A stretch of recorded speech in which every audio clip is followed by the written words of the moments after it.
the final years of World War II, when the German army believed they had seen every deadly weapon the Allies could possibly create, they were wrong. Because there was one weapon, silent, invisible, unstoppable.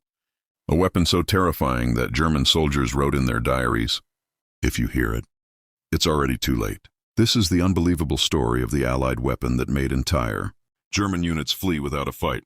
A weapon that changed the course of battles. A weapon the Nazis feared more than tanks, planes, or bombs. This is the weapon that terrified the German army. The Germans thought they were invincible. In the early years of World War II, the German army believed they were unstoppable. Their tanks crushed Europe. Their aircraft dominated the skies. Their infantry advanced like a steel machine. To the German soldiers, the world had nothing left that could surprise them. They had survived artillery bombardments. They had charged through machine gun nests. They had marched under the roar of aircraft. So what could possibly scare them now? But everything changed in late 1944, when the Allies brought a new kind of weapon to the battlefield, a weapon the Germans had never seen before, and never wanted to see again. The whisper of death. The Germans first encountered it near the Hürtgen forest, where thick trees blocked visibility and shadows swallowed entire divisions. German patrols began reporting the same thing. They heard something, like a whisper, and then our men were gone. At first the command thought it was fear, exaggeration, or Allied propaganda, but then came the bodies. German soldiers were found slashed, torn, shredded, with wounds that didn't match bullets, grenades, or knives. Some looked like they were cut open by invisible blades. Others seemed hit by something moving faster than their eyes could see. The Germans called it der unsichtbare Tod, the invisible death. The Allies called it something far simpler, the proximity-fused artillery shell, the technology Germany never expected. Until 1944, artillery shells exploded only in two ways. 1. When they hit the ground. 2. When a timer ran out.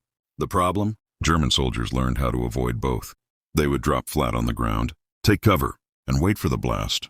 But the new Allied shell was different. It didn't explode on impact. It didn't explode on a timer. Instead, it had a tiny radio inside, a miniature transmitter, a sensor that detected anything near it. When this shell flew over enemy soldiers, even by a few feet, it sensed their presence and exploded directly above their heads. This created a perfect storm of deadly metal, a rain of razor-sharp fragments, falling exactly where soldiers were hiding. No bunker, no trench, no tree could protect them, because the weapon didn't aim for the ground. It aimed for the men. The first German encounter, December 1944, the Battle of the Bulge. A German officer wrote, "Artillery began bursting in the air above us. Not on the field, not on the hills, above our helmets. We tried to run, but the sky itself attacked us. German troops were shredded even when hiding in trenches. The explosions came from the perfect height, 3 meters above the ground, exactly where the human body is most exposed. The soldiers panicked. Many abandoned their positions. Some refused to advance. For the first time in the war, German morale cracked, and the Allies knew they had something extraordinary. The Nazis tried to capture one and failed. Hitler's high command was furious. How is this possible? What weapon are the Americans using? Why are our soldiers dying in trenches? They ordered special units to retrieve unexploded shells. But the new weapon had a secret. It almost never failed. And when one finally landed without detonating, German engineers raced to open it. What they found terrified them even further. Inside was technology decades ahead of anything Germany had created. A tiny vacuum tube, a radio transmitter, a miniature radar system. Something the German scientists had considered impossible to build that small. It was the equivalent of black magic. The Allies' secret development. The weapon had been born in hidden laboratories across the United States. 4,000 scientists worked on it. Millions of dollars invested. Every prototype tested in secrecy. It was called VT fuse, variable time fuse, or simply the proximity fuse. British scientists helped. American engineers perfected it. Naval researchers tested it. When the first prototypes worked, one general said, "This is the greatest invention since gunpowder." But the Allies were terrified of one thing. If Germany captured and copied it, the entire war could change. So for 2 years they kept it secret, locked away, used only at sea, until Hitler launched the Battle of the Bulge. And the Allies finally unleashed it on land, the weapon that turned the sky into a killer. Here is why the Germans feared it more than anything else. 1. You couldn't dodge it. It sensed you. 2. You couldn't hide from it. It detonated above cover. 3. You couldn't outrun it. Exploded in milliseconds. 4. You never saw it coming. Traveled faster than sound. 5. Even mistakes became hits. Near misses turned into perfect explosions. German soldiers described it like this: bullets you can hear, shells you can see. But this was death from nowhere. Psychological collapse. When soldiers fear a weapon more than death itself, they break. Reports from the eastern Ardennes showed entire German units hiding in forests, soldiers refusing to move forward, commanders begging for reinforcements, men surrendering to American patrols, messages calling it unfair, inhuman, and unstoppable. One captured German soldier said, "We did not fear the American rifles. We did not fear their tanks. But this new weapon, it felt like the sky itself wanted us dead." How the weapon saved thousands of Allied lives. This weapon didn't just destroy German units. It saved Allied troops too. Before proximity shells, the Germans' biggest advantage was analysis, coordination, and counterattack. They would wait for American soldiers to advance, then hit them with coordinated artillery. But now, Allied shells exploded above German artillery crews. Before they could fire back, German counterattacks collapsed. Their infantry couldn't regroup. Their defenses shattered faster. Where normal artillery would take hours to break a line, proximity shells did it in minutes. Hitler's reaction. Hitler was furious. He demanded answers. He shouted at his generals, "How did the Americans build this? Why did no one warn me?" But Germany was out of time. Their factories were bombed. Their scientists were scattered. Their resources were gone.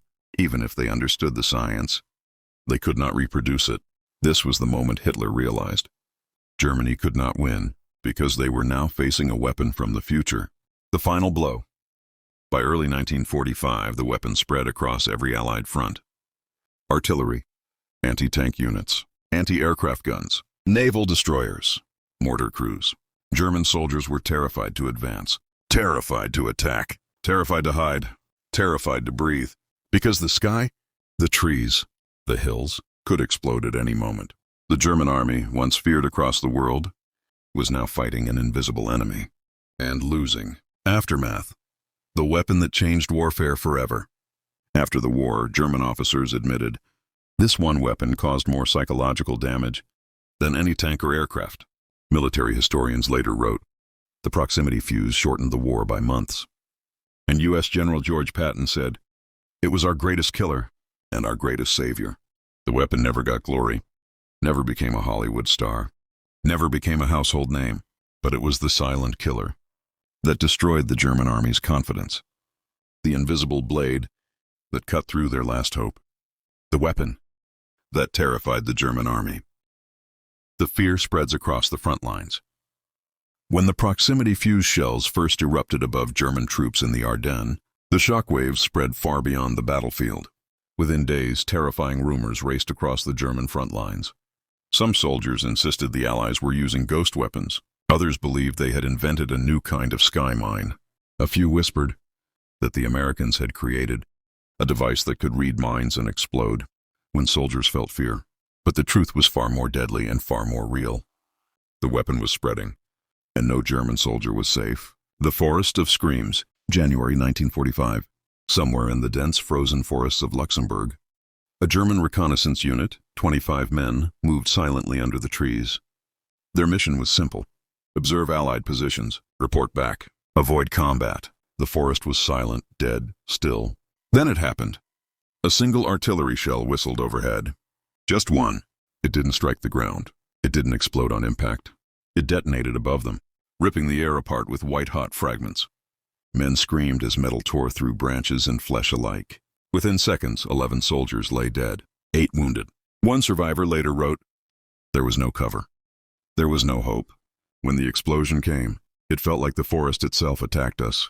The forest earned a new name among German troops: the Forest of Screams, the frozen battlefield, further east near Bastogne. German infantry veterans, men who had survived Stalingrad, Kursk, Anzio, found themselves reliving the same terror. But this time, it wasn't Soviet tanks or American bombers. It was the sky. A shell flew overhead, silent as a ghost. It detected movement, A cluster of soldiers regrouping in a shallow trench. The shell exploded at the height of a tree branch. In seconds, the trench was red. A German corporal shouted, "Take cover! They can see us!" But no one knew the truth. The shell wasn't seeing them. It was sensing them. Every heartbeat, every breath, every movement in the open. It was all the fuse needed. The breakdown of discipline. As fear spread, German discipline began to collapse. Officers reported soldiers refusing to leave bunkers, men abandoning trenches after the first overhead blast, patrols canceling operations at night, entire squads choosing to retreat rather than advance into open terrain. One commander wrote in a secret report, "Our men fear the unseen shell more than they fear enemy tanks." Another admitted, "We can fight soldiers, we can fight machines, but how do we fight the sky?" The proximity fuse had done something Hitler never expected. It broke the will to fight. The secret meeting in Berlin, early February 1945. A cold, tense morning inside the Reich Chancellery. Hitler met with his top generals, slamming reports onto the table. Every report said the same thing. Enemy artillery is exploding in the air above our troops. Trenches offer no protection. Morale is collapsing. Hitler demanded answers. The generals had none. The Luftwaffe couldn't stop the shells. The artillery teams couldn't counter them. The engineers couldn't replicate them. Hitler shouted, "Americans should not have this technology." Why were we not told? Silence. For the first time, the High Command realized Germany was no longer fighting on equal ground.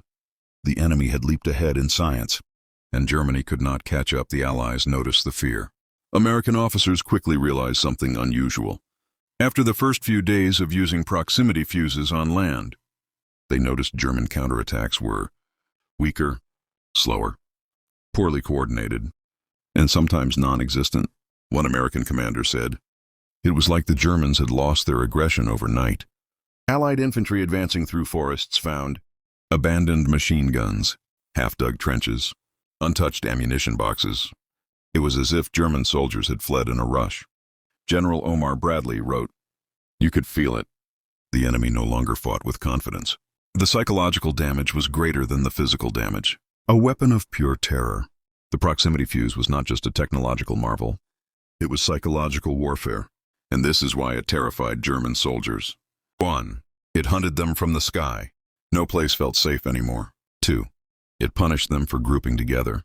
A single cluster of men became a deadly target. 3. It ignored trenches completely. The safest place in a battlefield was now a death trap. 4. It was unpredictable. There was no warning, no pattern, no defense. 5. It shattered morale. Fear spread faster than the shells. One German soldier wrote in a final letter, "The sky explodes without warning. I do not sleep. No one sleeps. Germany's last hope fades." By March 1945, the German army was exhausted. Fuel gone, ammunition low, manpower collapsing. And now, the enemy had a weapon they couldn't fight. German war diaries show a dramatic change. Early in the war, "We will win." Mid-war, "We must hold the line." Late war, "We pray the shells do not explode over us." Even elite units, SS divisions, found themselves overwhelmed by fear. What began as a weapon had turned into a psychological plague. The weapon's final triumph. In the final battles for Germany, Allied artillery units used proximity fuses relentlessly. On bridges, on forests, on retreating units, on counterattacks, on defensive bunkers. German soldiers learned to recognize the sound of the shell, not by its whistle, but by the silence before the blast. A Luftwaffe officer wrote, "Our men look to the sky before they look at the enemy." The German army was finished. Not by bombs, not by tanks, not by numbers, but by fear. Fear born from a weapon they never understood, the weapon that turned the war's darkest night. As the war dragged deeper into 1944, Germany's situation grew desperate. Their armies were collapsing on both the eastern and western fronts.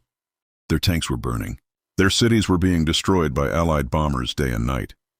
But one thing still terrified Allied soldiers more than anything else: the fear that the Germans would unleash a new secret weapon. For years, Hitler had promised a miracle, a weapon so powerful it would reverse everything. So when American intelligence began intercepting strange messages about the Steel Thunderbolt and the Night Ghost, the Allies knew something was wrong. And they were right.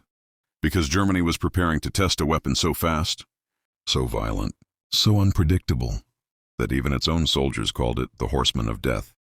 But the Allies had something else, something the Germans never expected, a weapon Germany didn't even believe was real. And this weapon was not fired from a cannon, not dropped from a bomber, and not launched from a submarine. It was carried by the very same soldiers the Germans thought were helpless. It was the weapon that turned a doomed battle into a turning point. The battle that proved everything wrong. On a freezing night in December 1944, deep inside the Ardennes forest, German divisions made a surprise attack. American units were outnumbered 5-1. Their tanks were low on fuel. Their radios barely worked. Their support was days away. The Germans were certain they would crush the Americans by dawn. They had Panthers. They had artillery. They had total control of the night. But they didn't know one thing. The Americans had secretly equipped certain units with a new type of anti-tank weapon. A weapon that was so powerful, so lightweight, so silent, that a single U.S. soldier could destroy a 50-ton German tank with one shot. It was the weapon that gave American infantry the one thing they never had before: a fair fight. The first shot that changed everything.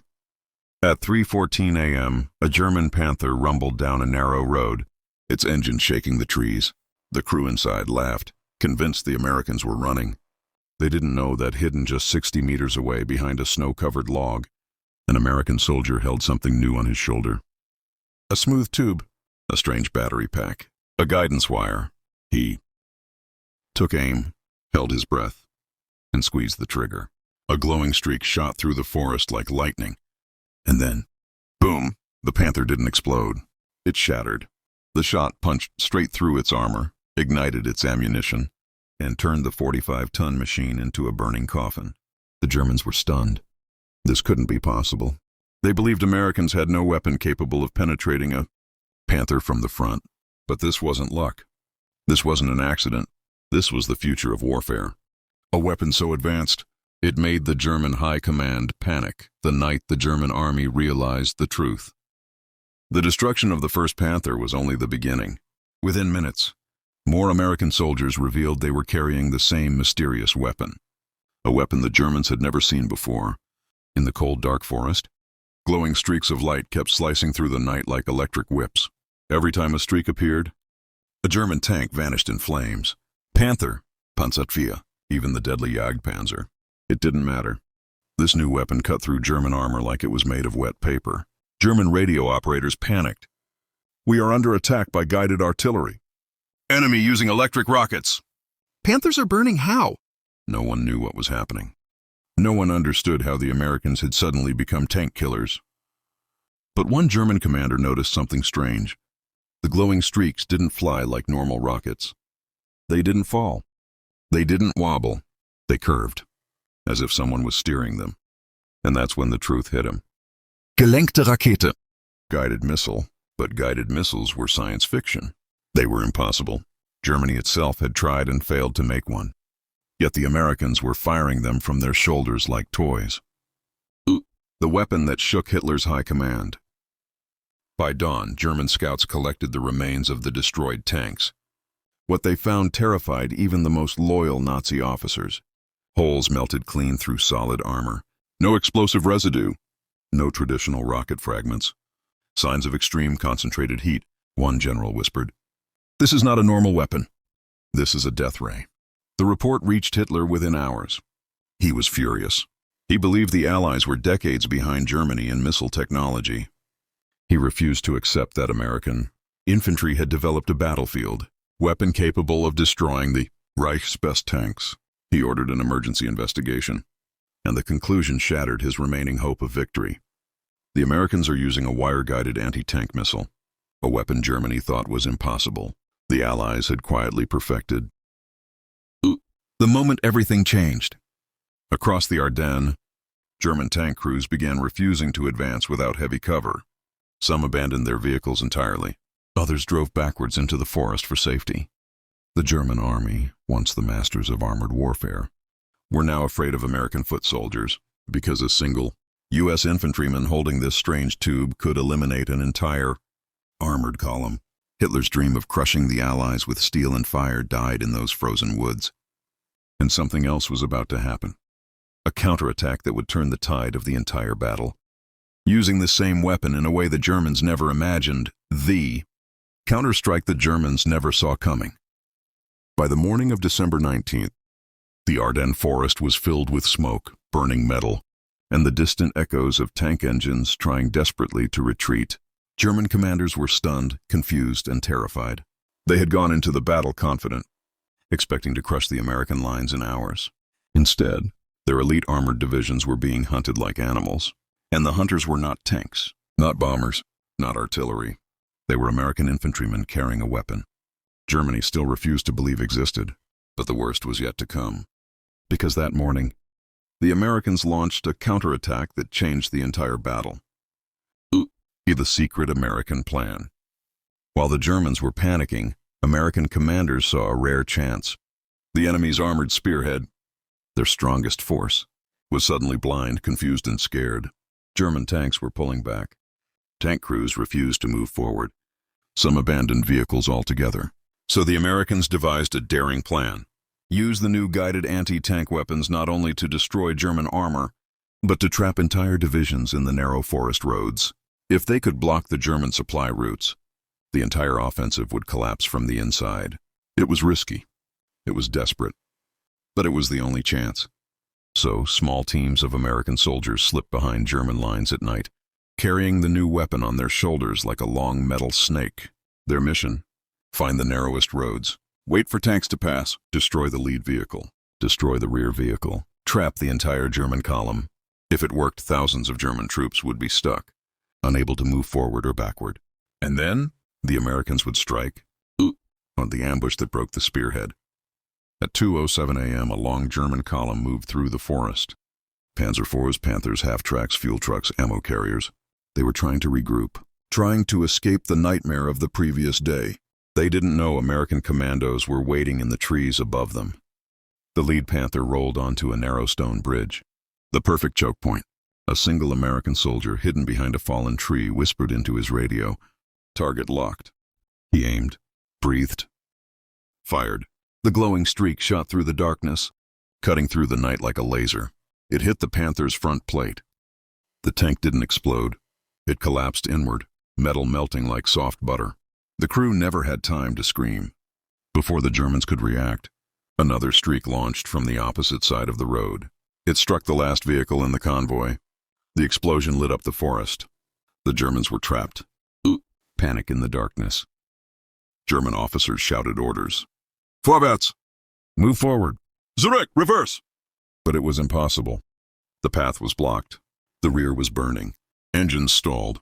Vehicles jammed together like toys pushed into a box. Then came the second phase of the American plan. Rain fire from above. American soldiers on both sides of the ridge launched guided missiles at the helpless German column. One by one, tanks erupted. Fuel trucks exploded like fireballs. Half-tracks turned into twisted steel. German soldiers ran into the forest, abandoning vehicles as the flames spread like a storm. For the first time in the entire war, entire armored divisions were paralyzed by infantry weapons. The German spearhead, the heart of their offensive, was shattered. The weapon gets a name. That night, American soldiers finally gave their mysterious weapon a name. The name history would remember. The fire lance. Because when they fired it, the sky lit up like someone had opened the gates of hell. The fire lance turned the Battle of the Bulge upside down.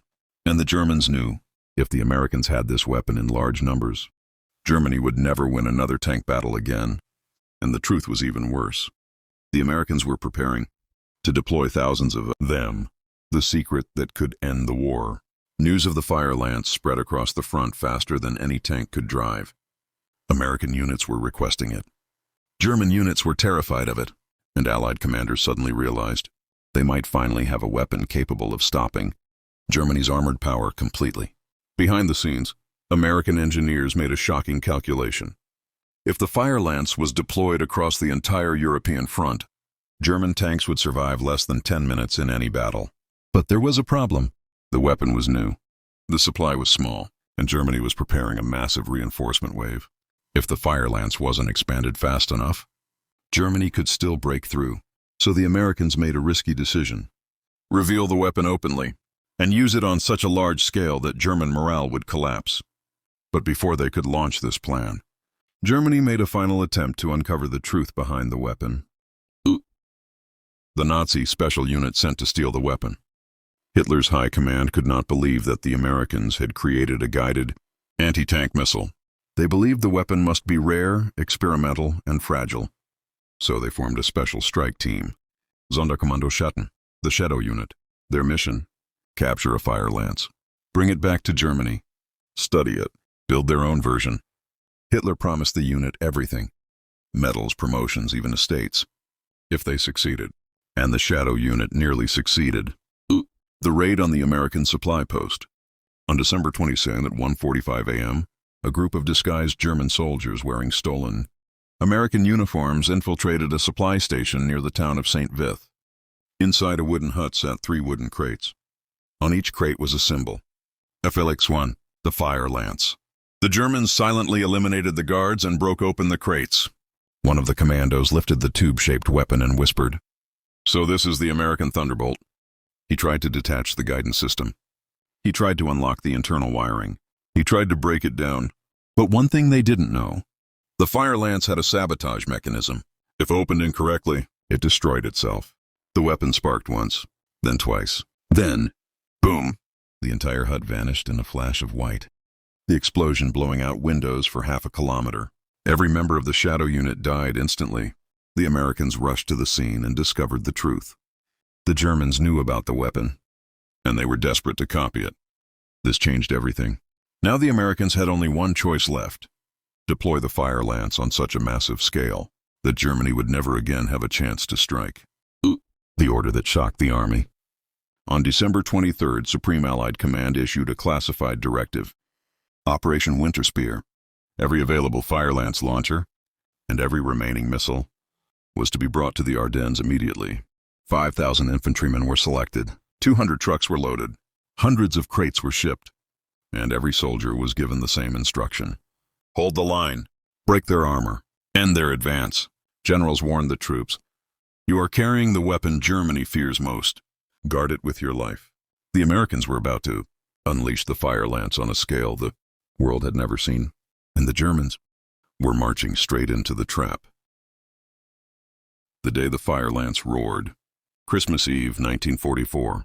The frozen Ardennes forest was silent. Too silent. American scouts could hear engines rumbling far away. More German tanks were coming. More Panthers. More armored infantry. More artillery. Hitler had ordered his frontline units to break through at any cost. It was Germany's last big gamble. But this time, the Americans were ready, because Operation Winter Spear was complete. More than 5,000 U.S. infantry soldiers now carried the fire lance on their shoulders.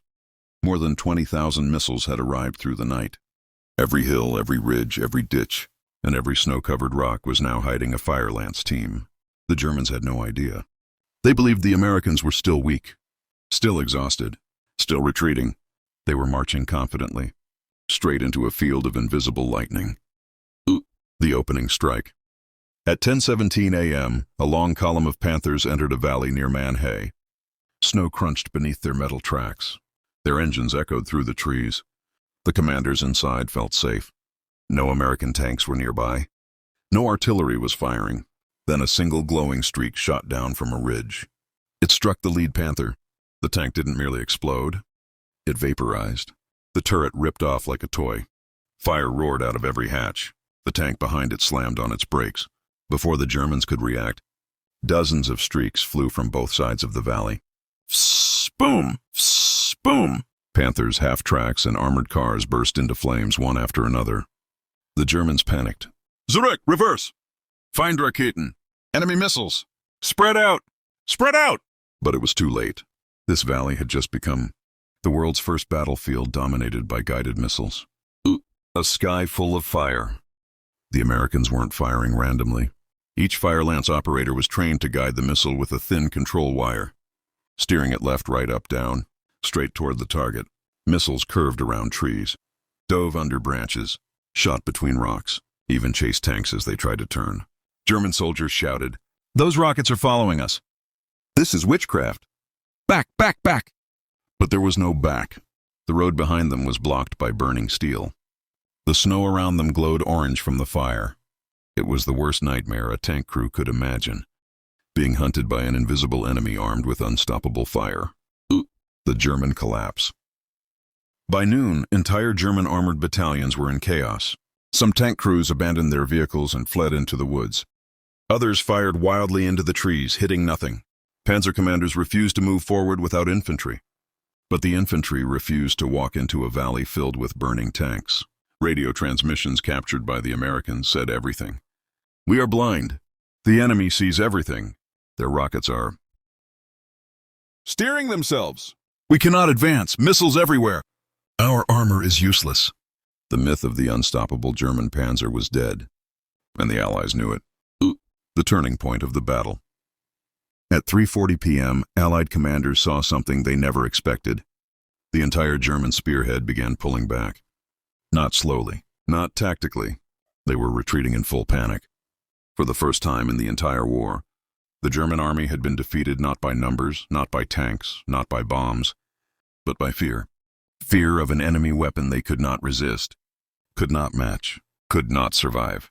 The fire lance had done what no Allied weapon had ever done. It broke the morale of the German armored corps.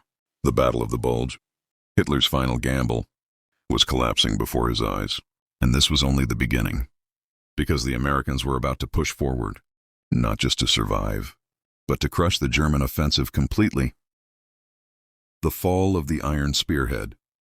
As the sun began to set on December 24th, the Ardennes sky turned a dark red, a reflection of hundreds of burning German vehicles scattered across the forest valleys. The Germans had entered the Battle of the Bulge with confidence. They believed they were unstoppable. They believed American infantry would run. They believed the Ardennes would become their gateway to pushing the Allies back into the sea. But now, their entire offensive was collapsing. Not because of tanks, not because of air power, not because of artillery, but because of one weapon, the fire lance. The German high command panics. Reports began to flood Hitler's headquarters. Panther battalions destroyed. Panzers unable to advance. Enemy using guided missiles. Morale collapsing. Hitler refused to believe it. How can infantry destroy our tanks? Impossible! They are lying. Americans cannot build such a weapon. But the evidence was undeniable. The elite 2nd Panzer Division, Germany's pride, was reduced to burning wrecks in less than 4 hours. The 116th Panzer Division was forced to withdraw. The 560th Volksgrenadier Division was cut in half. Supply routes were blocked. Armored spearheads were crippled. Germany's last major offensive was dying faster than anyone imagined. The Allied push begins. On the morning of December 25th, Allied commanders issued a bold order. Advance. Retake the lost ground. Push them back. Thousands of American soldiers began moving forward through the smoking forests. Behind them, fire lance operators marched carefully. Their strange metal tubes carried like sacred weapons. Every destroyed German tank they passed told the same story. Melted armor, blackened steel, frozen tracks, turrets blown off, crew hatches still open. It was clear. The Germans had broken, and now the Americans were going to finish the job. The last stand of the panzers. Near the town of Le Glaise, a group of German commanders ordered a desperate stand. They parked their Panthers in a defensive circle. Machine gunners hid behind rubble. Infantry dug foxholes into the frozen earth. They were determined to stop the American advance. But when the first American units appeared on the ridge, the Germans made a terrifying discovery. The soldiers walking toward them weren't carrying rifles. They were carrying fire lances, dozens of them. A German officer shouted, "Cover! Guided rockets incoming!" The sky lit up instantly. Missiles streaked toward the German position, weaving, curving, adjusting their path like living creatures. One Panther erupted into a column of smoke. Another split open from the side. A third was shredded by an internal ammunition blast. German defenders scattered. Some dropped their weapons. Some hid behind ruined buildings. Some ran into the woods. The last stand lasted less than 5 minutes. The weapon that broke the back of the offensive. By December 26th, the German counteroffensive was officially broken. Hitler's final hope had been crushed. His tank divisions were gone. His troops were in full retreat. And his commanders whispered the same terrifying words. "We have no answer to the American missile. The fire lance had changed the battlefield, changed the war, changed history, and the Germans knew, if this weapon spread across Europe, the Reich would never be able to stop the Allied advance again. But one more chapter remained, because the Germans were planning something desperate, something dangerous, something that could change everything.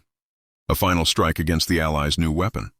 A shadow operation so secret that not even Hitler's generals knew all the details. And the Americans were walking straight into it. Hitler believed his tanks were unstoppable, but one secret American weapon proved him wrong.